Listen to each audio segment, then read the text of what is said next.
In a remote village, nestled far away from the chaotic noise of the modern world, lived two inseparable friends who found joy in the simplest of things. One boy was 10 years old, strong and adventurous, while his younger companion was only 6, full of wonder and a spirit that knew no bounds or fears. They spent their days exploring the vast landscape, chasing butterflies near an old abandoned garden, oblivious to the pressures and expectations of the adult society nearby. To them, the world was a playground of endless possibilities, where every path led to a new adventure, and every moment was filled with pure, untainted discovery. In their innocent world, limits did not yet exist, and the concept of impossible was a word they had never encountered in their daily games and dreams. They ran with a sense of freedom that only children possess, unaware that the boundaries of their reality were about to be tested in a very profound way. The older boy led the way, his confidence acting as a shield for the younger one as they ventured further away from the safety of their home. Suddenly, they came across an old, forgotten well, its mouth covered in moss and ancient vines, standing like a silent sentinel in the middle of nowhere. It looked like a dark abyss, a mouth of the earth waiting patiently for a story to begin, shrouded in the silence of many long neglected years. Neither of them knew the danger it held, nor did they realize that this very spot would soon become the stage for a miracle of human strength. The nearest help was miles away, and the village was a distant memory in the fading light, leaving the two friends alone with the approaching twilight. The air grew cooler as the sun dipped below the horizon, and the playful whispers of the wind began to sound like a warning they couldn't understand. They were at the edge of the known world, where the rules of safety were thin, and the unpredictability of nature was about to reveal its teeth. He reached out to touch the ancient stones, wanting to see what lay within the depths, unaware that one wrong step would change everything in an instant. In that final moment of quiet, the universe held its breath as the boundary between a normal day and a life-changing crisis prepared to shatter completely. Then, disaster struck in a heartbeat. The older boy lost his footing on the slippery moss and tumbled backward into the darkness of the deep well. His fingers scraped against the cold, unyielding stones. But there was nothing to hold on to as gravity pulled him down into the cold, waiting water below. A loud splash echoed through the silence of the countryside, followed by a terrifying silence that seemed to swallow the very air around the old well. From the bottom, the world above looked like a tiny, distant star, unreachable and cold, as the boy struggled to stay afloat in the freezing water. The younger boy stood at the edge, paralyzed by fear, his heart hammering against his chest like a trapped bird as he stared into the dark. He looked in every direction, searching for a face, a voice, or any sign of help, but there was absolutely no one around to hear his cry. He screamed for help until his throat was raw, but his voice was only met by the mocking echo of the wind and the silence of the fields. Below him, his friend was drowning, the cold water sapping his strength and the slippery walls offering no grip for his tired, desperate, and shaking hands. Panic threatened to consume him, but in that moment of absolute terror, a small spark of something else began to flicker within his young, fragile heart. He knew that if he didn't do something right now, his friend would be lost forever to the depths of this dark and very lonely place.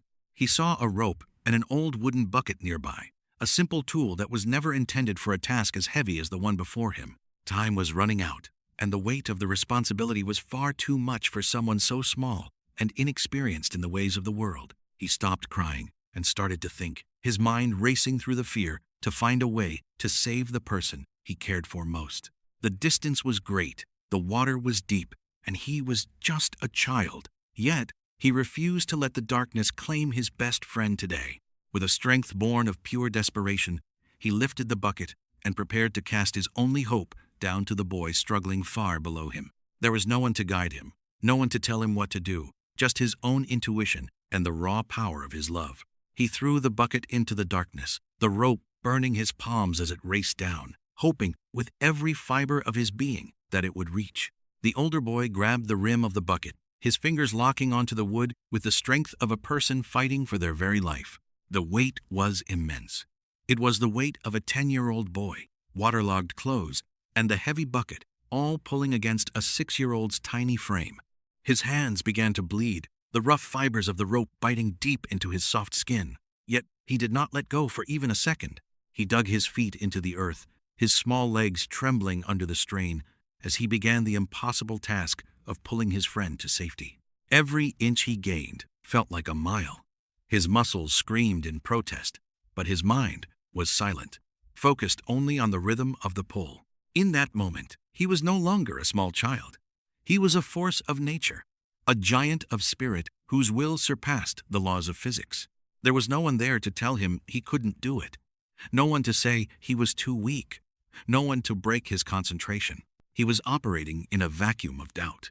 In the absence of criticism, his potential expanded to fill the void of the impossible task before him. Slowly, inch by agonizing inch, the older boy began to rise from the depths, guided by a strength that seemed to come from another world entirely. He used his whole body, leaning into the task with a primal intensity, his small heart beating a drum of defiance against the gravity of failure. Under the silver light of the moon, the struggle continued in total silence, save for the boy's heavy, ragged breathing and the creaking of the rope. The rope was his only connection to his friend, and he held it as if it were his own soul, refusing to let it slip away. If 1,000 people had been watching, they would have told him to stop, that it was useless. But the silence gave him the power to succeed. Finally, a pair of hands appeared at the rim. The older boy, exhausted and shivering, reached out to touch the solid ground of the world above. With one final, desperate scream of effort, the younger boy pulled his friend over the edge, and they both collapsed onto the hard, dry earth together. They lay there for a long time, their chests heaving, the silence of the night wrapping around them like a warm, protective, and very welcome blanket. They had faced death and won. A 6-year-old had done what logic said was impossible, driven by a bond that transcended all human understanding and limits. He looked at the small child beside him, wondering where that incredible strength had come from, and how such small arms had carried such a weight. There were no words needed. The moon bore witness to a feat of greatness that would soon challenge the beliefs of an entire village of people. Tired, bruised, and forever changed, they began their slow journey home, carrying a story that many would find difficult to believe or even understand. When they arrived back at the village, a crowd quickly gathered, their faces filled with concern, confusion, and a great deal of growing curiosity and wonder. The boys told them everything. They spoke of the well, the fall, the rope, and the long, agonizing struggle to pull the older boy back to safety. But as they spoke, the crowd began to whisper. Laughter broke out among the adults. How could a 6-year-old lift a 10-year-old? They asked mockingly. They looked at the boy's small stature and dismissed his words as a childish fantasy or an exaggeration born from the trauma of the accident itself. Logic told the adults it was impossible. Science said the weight was too much for his muscle mass. They only saw the child's small and fragile frame.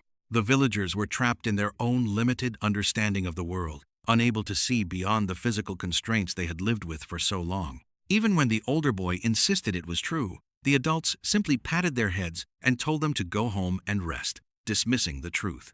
However, in the corner of the square sat a wise old man who had lived through many seasons and seen things most people could never imagine. He didn't laugh. He didn't shake his head in doubt. Instead, he watched the younger boy with a look of profound respect and very deep understanding.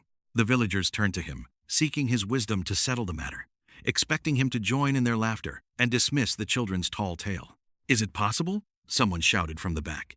"Can a child really perform such a miracle, or are they simply playing games with our minds?"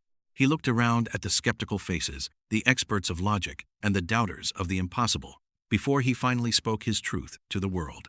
The silence in the square was absolute as everyone waited for his verdict, for his words carried the weight of history and the depth of experience. He didn't speak of muscles or leverage. He didn't speak of physics or weight. He spoke of something much deeper that resides within every human heart. His voice was soft, but it carried to every corner of the square, cutting through the noise of doubt like a sharp blade of pure truth. "The answer is simple," the wise man said. "He could do it because there was no one around to tell him that he could not do it." In that one sentence, the entire room fell into a different kind of silence. The weight of his words sank deep into the minds of everyone.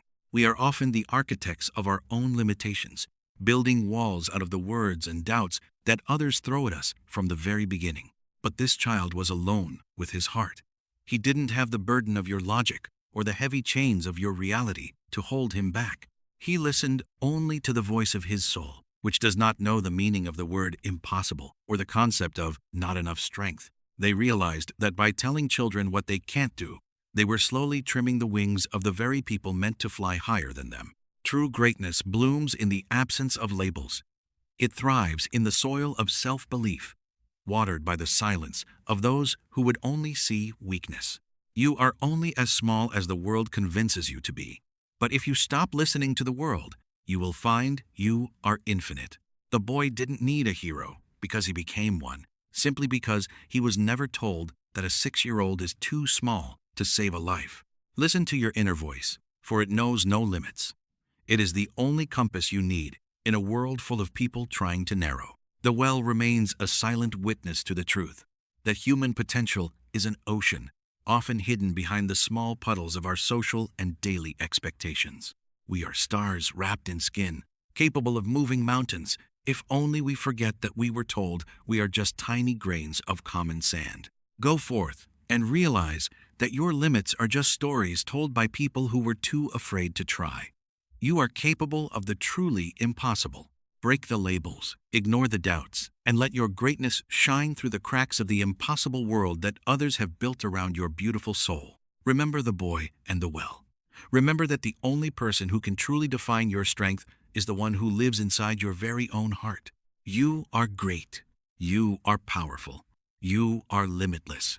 Never let anyone tell you otherwise, for your potential is as vast as the universe itself today.